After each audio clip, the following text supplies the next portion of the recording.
South ఇండియాలోనే biggest sorry store మన Varahi silks మన విజయవాడ ఎంజీ రోడ్లో ప్రారంభం.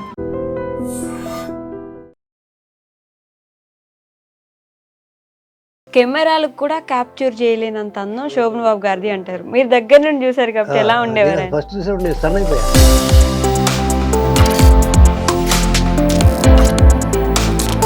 మంచి మంచి రికార్డులు బ్రేక్ ఈవెన్ లో అయిన ఫస్ట్ మూవీ సోగ్గాడ్ అని చెప్పి చాలా మంది చెప్పుకుంటుంటారు. అంటే అప్పటికే 100 సినిమాలు తీసాడు ఆయన. ఓకే, సోగ్గాడ్ నాటికి ఆయన బాగానే ఉన్నాడు, జీవన జ్యోతి చేస్తున్నాడు, ఆ పక్క ఇంకా చాలా సినిమాలు తీసాడు. కాలం మారింది, సోగ్గాడ్ లో చాలా బాగుంటారు ఆయన, చాలా బాగుంటుంది. కెమెరా చూస్తే కనుక 100 రూపాయలు ఇవ్వాలి ఎవరికి, లైట్ మ్యాన్ కి, except director and cameraman, no others should see through camera. So అసలు ఆయనతో మీ జర్నీ ఎలా మొదలైందని చెప్పొచ్చు? అంటే ఎక్కడ రాజమండ్రి కదండి? కాదు సార్ అన్న, నేను చూశాను, నేను నాకు బాగా గుర్తుంది. మీ ఇంటికి కూడా వచ్చారా? అసలు రాలేదు సార్, మాకు ఇంకొక సోగ్గాడు రికార్డులు కలెక్షన్లు ఎలా ఉండేవి సార్ అప్పుడు? 60 నుంచి 70 మధ్య వచ్చిన అన్ని సినిమాల్లో అది రికార్డ్ బ్రేక్. అంతకుముందు తీసిన సినిమాల్లో అమౌంట్ వచ్చినా కానీ ఆ కాలానికి వచ్చిన డబ్బులు. ఆయన ఎప్పుడు చివరి వరకు కూడా ఆయనకు ఒక బాధ ఉండిపోయేది ఏంటంటే, నేను ఎవరికి పెద్ద పెద్ద కోట్లు ఇచ్చేయలేదు, ఎవరికి ఏం చేయలేదు, నన్ను ఎవరు గుర్తు పెట్టుకోరు, జనాలు నన్ను మర్చిపోతారని ఆయన బాధపడ్డారు. స్టూడెంట్స్ ని చదివించి వాళ్ళ జాబ్ వచ్చిందా కూడా ఆయన హెల్ప్ చేసి వాళ్ళకి, వాళ్ళు ఈరోజు చాలా చాలా పెద్ద పొజిషన్ లో ఉన్నాడు కూడా. ఆయన రిటైర్మెంట్ ప్రకటించుకున్న ఏకైక హీరో ఇప్పటి వరకు తెలుగు ఇండస్ట్రీలో శోభన్ బాబు గారు.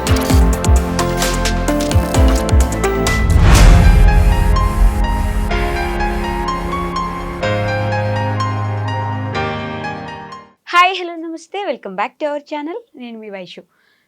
నట విభూషణ శోభన్ బాబు గారి గురించి మాట్లాడాలంటే ఇప్పటి వరకు, అప్పటి నుంచి ఈ రోజుకి ఆయన అంతటి అందగాడు తెలుగు చిత్ర పరిశ్రమలో ఇప్పటి వరకు లేరు, ఇక రారు అనేది అందరికీ తెలిసిన విషయమే. కానీ శోభన్ బాబు గారి జీవితంలో ఎన్నో మలుపులు ఉన్నాయి. ఆ సినిమాలకు ఆయన పడిన చాలా కష్టం ఉంది. ఇది అప్పటి జనరేషన్కి మాత్రమే తెలుసుంది. శోభన్ బాబు గారు ఒక మంచి యాక్టర్ అని ఈ జనరేషన్కి తెలిసిన ఆయన గురించి చాలా విషయాలు, ఆయన సినిమాల వెనుక ఆయన పడిన కష్టం గురించి ఎవరికీ తెలియదు. పైగా ఇప్పుడు సోగ్గాడు సినిమా రిలీజ్ చేస్తున్నారు కాబట్టి సురేష్ బాబు గారు ఆల్రెడీ మాట్లాడారు. అంటే శోభన్ బాబు గారు ఈ సినిమా నుంచే వాళ్ళ ప్రొడక్షన్కి మంచి పేరు వచ్చిందని చెప్పేసి మాట్లాడుకోవడం జరిగింది. సోగ్గాడు రిలీజ్ ముఖ్యంగా ఇప్పుడు జరుగుతుంది కాబట్టి ఆ సినిమా గురించి శోభన్ బాబు గారి నుంచి మాట్లాడడానికి ఈరోజు నాతో పాటు చాలా చాలా సినిమాలకి మన పెద్ద పెద్ద యాక్టర్లను చూసి ఇలాంటి వాళ్ళు ఇంకెప్పుడు రారు అన్న యాక్టర్లు అందరితో డైరెక్షన్ చేసిన డైరెక్టర్ వివి రాజు గారు ఉన్నారు. సార్తో మాట్లాడదాం. హలో సార్, నమస్తే. నమస్కారం. బాగున్నారు సార్? ఫైన్. రాజు గారు, మీరు ఇప్పుడు డైరెక్టర్గా చేసిన సినిమాలు మా జనరేషన్ కంటే ముందు జనరేషన్ వాళ్ళు చాలా బాగా చూస్తుంటారు. మేమందరం కొంచెం కొంచెం తెలుసుకొని ఇప్పుడు చూస్తూ ఉన్నాం. కానీ మీరు శోభన్ బాబు గారితో పనిచేయడం అంటే అప్పటికి మీరు ఇంకా డైరెక్టర్ కూడా కాకపోయి ఉండొచ్చు. సో అసలు ఆయనతో మీ జర్నీ ఎలా మొదలైందని చెప్పొచ్చు? ఫస్ట్ ఈ సినిమా ఫీల్డ్లో చేరాలని నేను వచ్చినప్పుడు డివిఎస్ ప్రొడక్షన్స్ వారి దగ్గర చేరాలని అనేక ప్రయత్నాల తర్వాత అక్కడ కుదిరింది. వన్ ఫైన్ డే డివిఎస్ రాజు గారు చెప్పారు, రేపు మార్నింగ్ వాహినిలో షూటింగ్ ఉంది, విశ్వనాథ్ గారితో చెప్పాను, వెళ్ళమన్నారు. అంటే అప్పుడు ఇంకా ఈ సినిమా ఫీల్డ్ సంబంధించిన ఈ పద్ధతులు అవన్నీ తెలియదు నాకు. నేను పల్లెటూరు వాడిని, ఆలకూరు, మాది ప్రకాశం జిల్లాలో ఆలకూరు పడిన చిన్న గ్రామం మాది. అయితే అప్పుడు నేను వెళ్ళాను వాహినికి వెళ్తే వాళ్ళు అంటే ఏం చెప్పారంటే, ఫస్ట్ పిక్చర్కి మీకు అమౌంట్ ఇవ్వండి, ఏదో ఖర్చులకు కొంచెం ఇస్తాము, 100, 50, 150 ఇస్తాము, మీరే వెళ్ళి మీరే రావాలి, అట్లా చెప్పారు.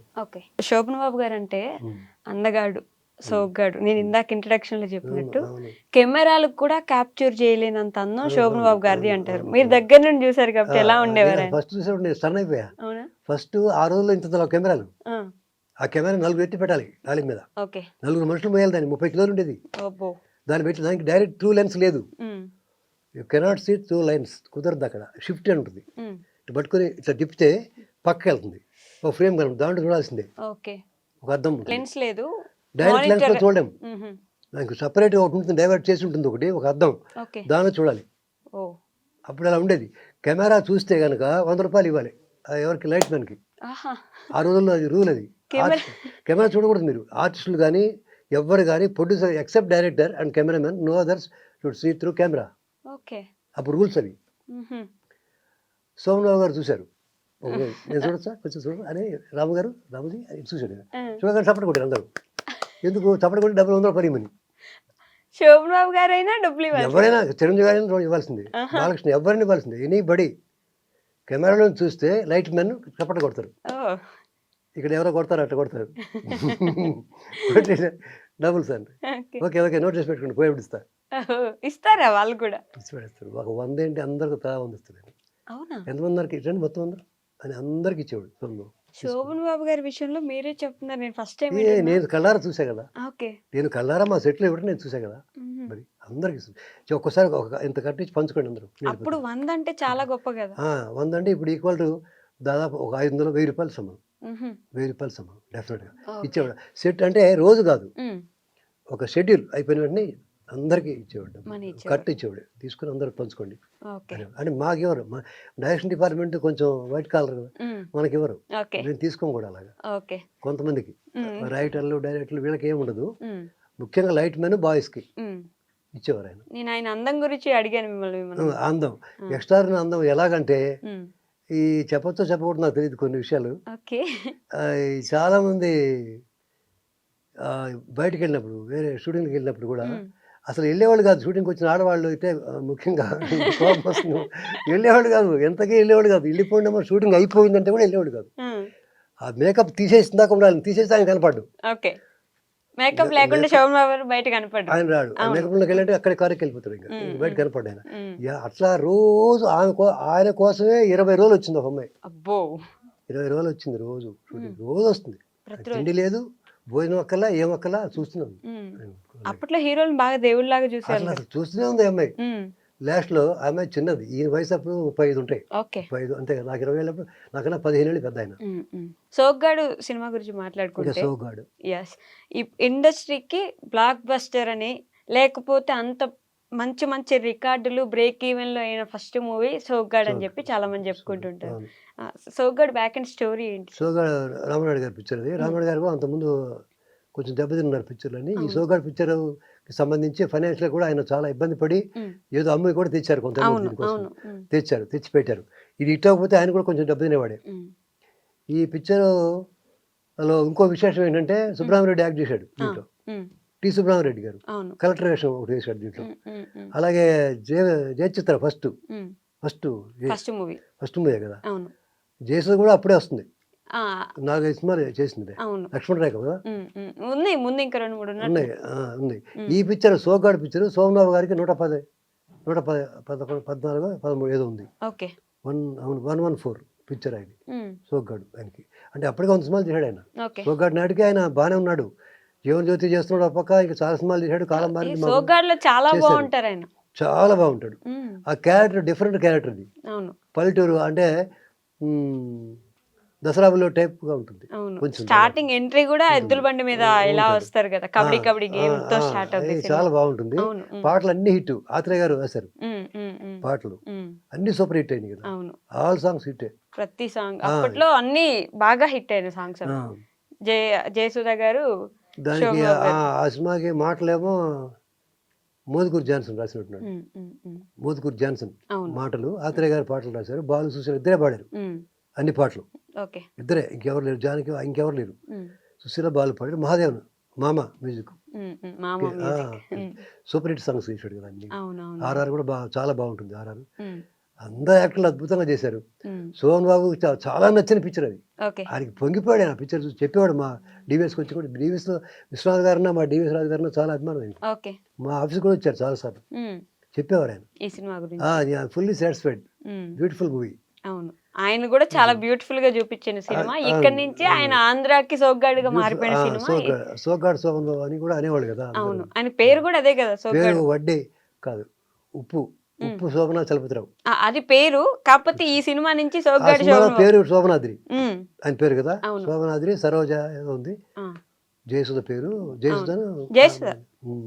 ఇంకో జయచిత్ర సిటీ గాళ్ళు. ఈ అమ్మాయి వాళ్ళ మామ కూతురు ఏదో ఉంటుంది. ఆ పిక్చర్ విశేషం ఏంటంటే, ఇంకా ఏంటంటే సోమబాబు రామనాయుడు గారి సంస్థలో ఫస్ట్ సూపర్ హిట్ మూవీ. ఇది హిందీలో కూడా తీశారు వీళ్ళే. ఇప్పటికీ వాళ్ళు ప్రౌడ్ గా ఫీల్ అయ్యారు. బాపయ్య గారు డైరెక్షన్. బాపయ్య గారితోనే మళ్ళీ హిందీలో దిల్దార్ కదా.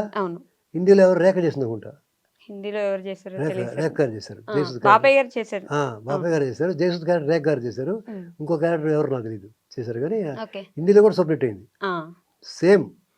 హిందీ తెలుగు రెండులో కూడా ఉమ్, బంపర్ హిట్ అది ఓకే. అయింది. ఇప్పుడు రీ రిలీజ్ చేస్తున్నారు ఆ సినిమాని, ఎలా తీసుకుంటారు అనుకుంటున్నారు జనం? ఎప్పుడు అంటే చేసినా ఉమ్, ఒకటే ఉందమ్మా, ఒక ఒక ఒక సూపర్ హిట్ అంటే think of beauty is a joy forever um, um, అని కిడ్స్ చెప్పాడు కదా యా, యా, కదా. అవును. అందరూ తాజ్మహల్ ఇప్పుడు చూడలేదా? ఎందుకు చూడ తాజ్మహల్ 100 years బ్యాక్ చూసారు, 200 years 400 years బ్యాక్ చూసారు, ఇప్పుడు కూడా చూస్తున్నారు కదా. యూట్యూబ్ లో ఇప్పటికి ఆ సినిమా కింద ఈ రోజు చూసిన వాళ్ళ కామెంట్స్ కూడా ఉంటాయి. అదనమాట. అందువల్ల ఉమ్, ఆ సినిమా ఎప్పుడు చూసినా ఫ్రెషే, ఉమ్, ఓల్డ్ పిక్చర్స్ బాగున్న సినిమాలు. ఇప్పుడు ఇప్పుడు మన కొన్ని సినిమాలు ఉన్నాయి సూపర్ హిట్ పిక్చర్స్, అవును. బంపర్ హిట్స్, అవును. మాయాబజార్ లాంటివి. ఆ, కొన్ని నేను 1,00,000 సార్లు చూసా, ఓకే. మళ్ళీ స్టిల్ ఇప్పుడు వస్తే కూడా చూస్తున్నాం కదా. ఉమ్, ఉమ్, ఇది కూడా అంతే. సోగ్గాడు కూడా ఇప్పుడు కొత్త పిక్చర్ రిలీజ్ చేస్తే ఎలా చూస్తారో ఇది అలాగే చూస్తారని నేను అనుకుంటున్నాను. అవునా? దాని- సోగ్గాడు టైంకి ఇప్పటికి చలనచిత్ర పరిశ్రమలో ఏం మారింది అనుకుంటున్నారు సార్? సోగా టైంలో ఉమ్, అందరూ um, with full commitment and dedication చేసేవాళ్ళు. ఓకే. వాళ్ళు ప్యూర్లీ ఆర్టిస్టిక్ అంటే కళాత్మకంగా ఉండేది. ఉమ్, వ్యూ అనేది ఆర్టిస్టిక్ వ్యూ ఉండేది ఎక్కువ. ఉమ్, ఇప్పుడు ఆర్టిస్టిక్ వ్యూతో పాటు కమర్షియల్ వ్యూ యాడ్ అయింది, ఓకే. ఒక్కోసారి ఎక్కువైంది కూడా. కమర్షియల్ వ్యూ డామినేట్ చేస్తుండటం వల్ల ఈ అంత ఆ, అంత డెడికేషన్ కుదరదు ఇప్పుడు, కుదరట్లేదు. కుదరదు. డిపెండెన్స్ ఎక్కువైపోయింది టెక్నాలజీ మీద. ఉమ్, అప్పుడు టెక్నాలజీ మీద డిపెండెన్స్ లేదు. ఓకే. ఇప్పుడు సోమనాథ్ గారు కానీ ఇంకెవరైనా యాక్టర్లు ఉంటే వాళ్ళు ఒక డైలాగ్ ఉంటే ఒకసారి గడగడ చెప్పాలి. ఉమ్, దాంట్లో 6 క్యారెక్టర్లు ఉంటాయి, 6లో ఒకరు బాగలేకపోయినా మళ్ళీ పోతుంది మళ్ళీ చెప్పాలి. చెప్పాలి. ఉమ్, ఫిల్మ్ పోతుంది, ప్లస్ మూడు పోతుంది అందరికి. అవును. దాన్ని తట్టుకొని కరెక్ట్గా అసలు అదే దైవం అనుకొని చేసేవాళ్ళు, ఉమ్, అట్లా చేసేవాళ్ళు. ఓకే. దాని అయితే మీదే ఉండేది. కొత్త వాళ్ళు తప్పు చేస్తే విసుక్కునేవాళ్ళు కాదు సోమనాథ్ కూడా. ఉమ్, ఆయన కూడా స్టార్టింగ్ లో బాగా తడబడ్డారు ఒక కదా కొత్త ఫస్ట్ అమ్మాయి సినిమాలో. పాడారు ఉమ్, భక్తశబరి, ఆ తర్వాత పిక్చర్లో ఆయన కొంచెం తడబడ్డారు. తడబడ్డారు. ఒక అమ్మాయి బాగా చేయలేదు అనుకో, ఉమ్, ఏందమ్మా భయపడుతున్నావు, ఏంటి బాగా చేయనున్నా, ఉమ్, బాగా చేయి, ఎందుకు భయపడుతున్నావు, ఓకే. ఏమన్నా మేము మనుషులే కదా అందరం, ఏం తేడా ఉంది ఉమ్, అనేవాడైనా. ఓకే. ఎంకరేజ్ చేసేవారు. కొత్త ఆర్టిస్ట్ని అవమానించడం, ఉమ్, వాళ్ళని చేత కాదు, ఎక్కడ తీసుకొచ్చారంటాం, అది లేనే లేదు. ఓకే. వాళ్ళు కూడా మనలాగే కదా అని అనుకుని వాళ్ళని ఫుల్ ఎంకరేజ్ చేసేవారు. ఉహుం, యాక్టర్లు ఎవరు కొత్త యాక్టర్లు తనతో చేస్తున్న వాళ్ళని ఉమ్, ఫుల్ ఎంకరేజ్మెంట్, బాగా జోష్తో ఉండేవారు. ఓకే. అది అట్లా ఉండేవారు. ఇప్పుడు అలా లేదు ఆ చలనచిత్ర ఇప్పుడు పరిశ్రమ. కొంచెం చెప్పాను కదా, ఉమ్, కమర్షియాలిటీ యాడ్ అయింది మాకు టోటల్గా. అంటే పిక్చర్ని హిట్ చేసుకునే విధానంలో కానీ, ఉమ్, ఈ మేకింగ్లో కానీ టోటల్గా యాంగిల్ ఆఫ్ విజన్ మారిపోయింది. ఓకే. అప్పుడు టార్గెట్ అంటే లక్ష్యాలు తేడా వచ్చింది. ఉమ్, అప్పుడు లక్ష్యం వేరు. ఉమ్, అప్పుడు లక్ష్యం ఏంటంటే ఈ పిక్చరు సమాజానికి ఉపయోగపడాలి, ఉమ్, ఈ పిక్చరు జనం హృదయాలు నిలబడిపోవాలి, ఈ పిక్చర్ నిర్మాతకు డబ్బు రావాలి, దీన్ని యాక్ట్ చేసిన అందరూ బాగుండాలి, ఉమ్, ప్రతి ఒక్కరూ దీనివల్ల బాగుపడాలి ఓకే. అనే లక్ష్యంతో చేసేవాళ్ళు. ఉమ్, 6 నెలలు డిస్కస్ చేసేవాళ్ళు కథ గురించి, ఉమ్, ప్రతి పాయింట్ డిస్కస్ చేసేవాడు. ఒక క్యారెక్టర్ మీరు ఒక క్యారెక్టర్ వేశారు, ఒక పంతులు కూతురు అనుకో మీరు, దాంట్లో అసలు ఆ అమ్మాయి ఇలా బిహేవ్ చేయొచ్చా చేయకూడదా, ఆ, టీచర్ పెంపకం కదా, ఉమ్, టీచర్ పెంపకంలో ఉన్నామా ఇలా మాడకూడదా, ఆ. వాడు ఎలా తప్పు అలా ఉండకూడదు, ఇలా ఉండాలని అనేవాళ్ళు. ఉహుం, మరి ఇప్పుడు అలా డిస్కస్ చేస్తున్నారు ఎవరన్నా? అలా అంతా లేదు. అప్పుడు 50 రోజులు 100 రోజులు పండగలాగా ఉమ్. జరుపుకునే వాళ్ళు ఒక్కొక్క సినిమా. 25 రోజులు కూడా చేసేవాడు. ఉమ్, 25 రోజులు కొంచెం చిన్న ప్రొడ్యూసులు చేసేవాడు, పెద్ద ప్రొడ్యూసర్ 100, 150, 175, 1 year, ఉమ్, 2 years. బా. ఏం పిక్చర్, విజయ పిక్చర్స్ నాగిరెడ్డి గారు చెప్పారు ఒకసారి, ఆ, అంటే ఆ టైంలో సంవత్సరానికి 10-11 సినిమాలు వస్తున్నా కూడా ఒక్కొక్క సినిమా 2 ఒక్క సంవత్సరాలు సినిమా నడిచేది. 2 ఏళ్ళు ఆడింది కదమ్మా. విజయ పిక్చర్స్ అన్ని కూడా 2 ఏళ్ళు ఆడినాయి, ఉమ్, 2 ఉమ్, years. నాగిరెడ్డి గారు చెప్పారు, ఉమ్, కొన్నాళ్ళు పోయిన తర్వాత సంయుక్త 7వ వారం, సంయుక్త 3వ వారం అని వేస్తున్నారు మీరు, ఉమ్, మా విజయ పిక్చర్స్ అన్ని కూడా సంయుక్త 6వ సంవత్సరం కూడా ఉన్నాయి కొన్ని, ఓకే. అప్పుడు ఏదో థియేటర్లో ఆడుతూనే ఉన్నాయి ఉమ్, అని వేసుకోవాలి కదా మేము అని 6వ కూడా అడిగాం. సంవత్సరం. ఉమ్. అప్పట్లో 100 అసలు సంవత్సరానికి 13-14 film సినిమాలు ఒక making లో- హీరో నుంచే వచ్చేవి కదా. అవునవును. తర్వాత బాబు గారు ఫిల్మ్ మేకింగ్ పట్ల రాలే ఉమ్, ఆయన ఎప్పుడు కూడా, అసలు ఆ వైపుకే ఆ రాలేదు వైపు కదా. రాలేదు. ఉమ్, దానికి కూడా ఆయన చాలాసార్లు చెప్పారు, సమాధానం చెప్పారు.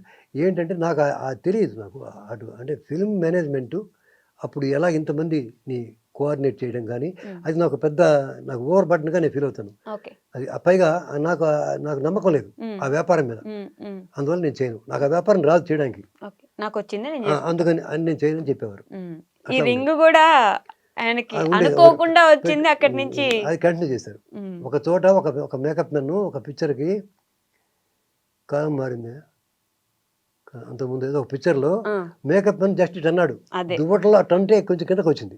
వస్తే ఇది బాగుంది, ఇంకెలా కంటిన్యూ చేస్తారని ఆయన అన్నింటిలోనూ అది కంటిన్యూ చేశాడు. అప్పట్లో ఆ హెయిర్ స్టైల్ కోసం ఆ, చచ్చిపోయాలి కదా ఉండే బయట. ఉండేవారు. తర్వాత ఆ డైలాగ్ స్పీడ్ కొంచెం డైరెక్ట్లో కొంతమంది చెప్పేవారు కూడా బాబు గారికి, ఓకే. బాబు గారు స్పీడ్ అవుతుంది కొంచెం తగ్గిస్తే బాగుంది. స్పీడ్ ఎట్లా అంటే స్పీడ్ అయితే సోన్ బాబు, లేకపోతే ఎవరు అవుతారు, మోహన్ బాబు అవుతాడు అనేవాడు. స్పీడ్ ఉంటేనే సోన్ బాబు అండి, అప్పుడు సోన్ బాబు కాదు కదా, కాదు. This is my style okay అనేవాడు. అనేవారా? గ్యారంటీగా అనేవాడు. ఇట్లే చేస్తాడు, చేస్తేనే సోన్ బాబు అవుతావు కదా, ఇలా చేయకుంటే వేరే ఎవరు అవుతావు కదా నేను కూడా.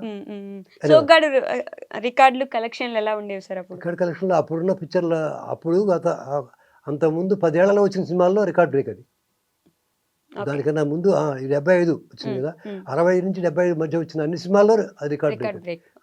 అంత పేరు వచ్చింది. అంటే అమౌంట్ వచ్చినా కూడా అంతకుముందు తీసిన సినిమాల్లో అమౌంట్ వచ్చినా కానీ ఆ కాలానికి వచ్చిన డబ్బులు అది లెక్కేసుకుంటే దీనికి ఎక్కువ వచ్చాయి.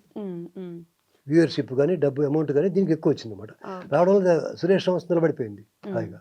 అప్పటి నుంచే దానికి అందుకే standard. వాళ్ళకి ఇప్పుడు కూడా సోగ్గాడు అంటే ఒక అట్లా రెస్పెక్ట్ ఉంటుంది. డెఫినెట్గా ఆ కంపెనీ నిలబెట్టింది అనమాట సోగ్గాడు పిక్చర్. అలాగే సోమన్ బాబు గారు కూడా చాలా సినిమాలు చేశారు, వాళ్ళకి చేశారు, మాకు డివిఎస్లో కూడా చేశారు. మా గురుగారితో కాంబినేషన్లో అవార్డులు వచ్చినాయి. అవును. కాలం మారింది అవార్డు, నేషనల్ అవార్డు వచ్చింది, జీవన్ జ్యోతికి అవార్డు వచ్చింది, చిన్నారి స్నేహితులకి అవార్డు వచ్చింది, నందులు వచ్చినాయి, అన్నీ వచ్చినాయి అవార్డులు మా దగ్గర, మా డివిఎస్ సంస్థలో వచ్చినాయి. సో సోమన్ గారికి అన్నిట్లోనూ ఆయన అనుకున్నది సాధించారు. ఓకే. ఖచ్చితంగా ఆయన ఏమనుకున్నారో అది సాధించారు. కానీ చివరి రోజుల్లో బాగా మదన పడ్డారు ఇక అది అంటే ఆయన ఆ మదపడాల్సిన అవసరం కూడా ఆయనకి ఏం కరువు లేదు. లేదు కానీ ఫైనాన్షియలీ సౌండ్ బాగున్నారు, ఆయన ఫైనాన్షియల్గా బాగున్నారు, పేరు ప్రఖ్యాతులు బాగున్నాయి, అన్నీ బాగున్నాయి, ఫ్యామిలీస్ని బాగా చూసుకున్నాడు, కుటుంబంతో ఆయనకి ఇబ్బంది ఏం చేశాడు, కుటుంబానికి ఎప్పుడు అన్యాయం చేయలేదు, కుటుంబాన్ని ఎప్పుడు కూడా బాగా ఫస్ట్ ప్రిపరేషన్ వాళ్ళకే ఇచ్చాడు. ఫ్యామిలీ. అవును. ఎందుకంటే కుటుంబం 6 గంటలకు వెళ్ళిపోవాలండి మా ఇంటికి, నేను చేయనని షూటింగ్ అని చెప్పారంటే ఫ్యామిలీ కోసమే కదా. అవును, ఫ్యామిలీ టైం నాకు సెపరేట్ నైట్ కుదరదు అది, అవి నేను చేయనండి, కంపల్సరీ ప్రొడ్యూసర్ లాస్ అంటే చేస్తా 1 day or 2 days, అంతేగాని మీకు 6 తర్వాత నేను పెట్టదు నా షూటింగ్ అని చెప్పేవారు ఆయన. చెప్పేవారు. ఫ్యామిలీకి ఇది ఇచ్చేవాళ్ళు. కానీ చేసేవారు. ఇంకా చివరి రోజుల్లో బయటకు కనిపించలేక తిరగలేక అది బయట కేవలం అసలు గుర్తు పెట్టుకుంటారా లేదా జనం. ఫిజికల్ ఫామ్ ఆ బాధ అంతా అయింది, రూపం డిఫార్మ్ అయిపోయింది, ఫేస్ అంతా కొంచెం అది రకంగా వచ్చింది కదా, ఆయనకి ఎలాంటి హ్యాబిట్స్ కూడా లేవు. చివరికి వచ్చేప్పటికి ఆయన ఇవన్నీ లోపలికి పోయి కళ్ళు అట్లా వచ్చినాయి పాపం. అవి ఆయన ఫేస్ లో చూసుకుంటే ఆయనకి బాధ కలిగేదంట. ఒకసారి చెప్పాడు కూడా అది ఎవరో ఒక ఆయనతోటి, ఆ సుభాష్ థియేటర్ రన్ చేస్తున్నారు వాళ్ళ బంధువులు ఎవరో, ఆయనతో చెప్పాట, నా ఫేస్ నేనే చూడలేకపోతున్నా, వీడి సోమన్ బాబేనా అనిపిస్తుంది నాకు అని అన్నారు. చాలా ఇదైపోయారు ఆయన చూసుకొని, అదొక్కటే ఆయనకు ఉన్న బాధ అంతా. అంతే, ఫార్మేషన్ పోతుంది కదా ఆటోమేటిక్ గా. ఆయన స్మోకింగ్ కానీ డ్రింకింగ్ ఏమి లేవు, మెయింటైన్ చేశారు బాగానే, చేసినా కానీ వయసు కెనాట్ స్టాప్, ఏజ్ కదా 71 years ఆయనకి లాస్ట్. ఇప్పుడు 2008లో చనిపోయారు, 2008లో చనిపోయారు. అప్పటికి హార్ట్ అటాక్ సమస్య తెలుసు, అది చైర్ లో కూర్చొని హార్ట్ అటాక్తోనే చనిపోయారు. అయితే ఆ రకంగా ఇండస్ట్రీకి ఆయన ఒక ధ్రువ తారగా నిలిచిపోయారు. అలా ఇప్పటికీ ఈ రోజుకి మనం ఎంతో మాట్లాడుకుంటున్నాం. మంది ఆయన సినిమాలు చూసిన వాళ్ళు ఇప్పటికీ ఆయన అభిమానులు, మా ఏజ్ వాడు తర్వాత తరం వాళ్ళు కూడా చాలా మంది సోమబాబు అభిమానులు ఉన్నారు. ఇప్పుడు కూడా ఇళ్లలో ఫోటోలు పెట్టిన వాళ్ళు కూడా చాలా మంది ఉన్నారు. అప్పట్లాగా పూజలు చేసే వాళ్ళు ఇంకా కొనసాగుతున్నారు. అంతే ఉన్నారు. తర్వాత ఏమో నా పిక్చర్ అప్పుడు కబీర్ అప్పుడు కూడా నేను సోమబాబు గారి దగ్గరికి వెళ్దామని చూస్తే కుదరలేదంటే ఆయన అప్పటికి ఇంక ఆయన అడిగాను, అఖిల్ నాయక్ సార్ పెట్టుకుందాం అనుకున్నాం. నేను నా కబీర్ దాస్ పిక్చర్కి సోమబాబు గారు అనుకున్నాము, అఖిల్ నాయక్ సార్ అనుకున్నాం, ఆఖరికి విజయ్ చంద్రతో చేశాను. అట్లయింది. అప్పుడు కూడా ప్రయత్నం చేశాను ఆయనతోటి, మాకున్న రిలేషన్ అంటే మంచితనం ఆయన గురించి తెలుసు కాబట్టి నాకు, ప్రొడ్యూసర్ని ఇబ్బంది పెట్టని మనస్తత్వం. డబ్బు దగ్గర గట్టిగా ఉంటాడని ఒక పేరు ఉంది ఆయనకి, అది కూడా చెప్తా. డబ్బు దగ్గర సోమబాబు చాలా స్ట్రిక్ట్ గా ఉంటారు, ఒక పేరుంది. స్ట్రిక్ట్ గా ఉండకపోతే ఆయనకి ఎవరు డబ్బులు ఇవ్వరు. ఆయన పని కరెక్ట్ గా చేస్తున్నాడు కదా, మీకు చేస్తున్నారు, మీరు డబ్బులు ఇవ్వడానికి ఏమి, ఆయన డబ్బులు మీరు కరెక్ట్గా ఉండి నేను కరెక్ట్గా పని చేస్తాను అని చెప్పేవారు. ఆయన డబ్బులు ఎగేయడం ఏం నచ్చడానికి, ఆయన కూడా ఎగేయడు ఎవరికి, ఆయన ఎవరికి ఎగేయరు. ఇంకో డబ్బులు ఎగేసేవాడంటే మోసంగా ఫీల్ అవుతారు ఆయన. చెప్పాలి ముందే ఆయనతోటి, బాబు గారు నాకు చిన్న ఇబ్బంది వస్తుంది, ఈ సినిమాలో చివరిలో 20,000 ఆపుతాను మీకు అంటే ఏమనేవాడు కాదు. చెప్పకుండా గనక వాళ్ళు ఇవ్వకపోతే చివరిలో అప్పుడు ఆయన కోపం వచ్చేది. ఓకే. ఆ డబ్బింగ్ అప్పుడు ఆయన కొంచెం అడిగేవాడు గట్టిగానే, అమౌంట్ పంపించండి అనేవారు. తిట్టడం తగాదాలు కాదు, అడిగేవారు అమౌంట్ పంపించండి అనేవారు పిలిచినప్పుడు. అమౌంట్ పంపిస్తే డబ్బింగ్ చెప్తాను. అంతే అంతే. మరి ఎట్లా అయితే వాళ్ళకి వేరే దారి లేదు కదా. ఆర్టిస్టులకి డబ్బు లాస్ట్ అమౌంట్ తీసుకోవాలంటే అదే మార్గం ఎవరికైనా కానీ, అంతే కదా. సో ఫైనల్ గా సోగ్గాడు రిలీజ్ అవుతుంది, రిలీజ్ అవుతుంది కాబట్టి ఆ, ప్రేక్షకులకి ఆయన అభిమానులకి మీరు ఏమైనా ఇది చెప్పదలుచుకున్నారా? సోమరావు గారి అభిమానులందరూ కూడా వాళ్ళు మళ్ళీ ఒక ఫీస్ట్, ఇది ఒక పండగలాగా మళ్ళీ ఆయన సినిమాని చూసి సోమరావు గారికి మన నివాళి అదే. Yes, దాని obviously. ద్వారానే ఆ సినిమా చూసి సోమరావు పిక్చర్ ఎప్పుడు వచ్చినా సరే ఆ పిక్చర్ గ్యారెంటీ మా హృదయాల్లో ఆయన ఇంకా ఉన్నారని చెప్పడానికి ఖచ్చితంగా ప్రతి ఒక్కరు కూడా ఈ సోగ్గాడి సినిమా చూడాలని, బాబు గారిని గుర్తుపెట్టుకుని ఆ మెమరీస్, స్వీట్ మెమరీస్ గుర్తుపెట్టుకోవాలని నేను కోరుకుంటూ. Okay, thank you sir. అలాంటి గొప్ప వాళ్ళు ధృవతారలుగా ఎప్పుడు నిలిచిపోయే ఉంటారు. మనలాంటి వాళ్ళ హృదయాల్లో అప్పుడప్పుడు తలుచుకొని అలాంటి అందగాడు ఉండరు ఇంకా అనే ఒక మాట అయితే మనందరి హృదయంలో వస్తూనే ఉంటుంది. తప్పకుండా వస్తుంది. ఆయన ఎప్పటికీ సినీ ప్రపంచంలో ఒక ధృవతారగా అలానే ఉంటారు, తప్పకుండా ఉండిపోతారని ఉన్నారు కూడా, ఉంటారు కూడా అమ్మ. Thank you so much. చాలా ధన్యవాదాలు మీకు, మీ స్టాఫ్కి అందరికి కూడా చాలా ధన్యవాదాలు తెలియజేస్తున్నాను.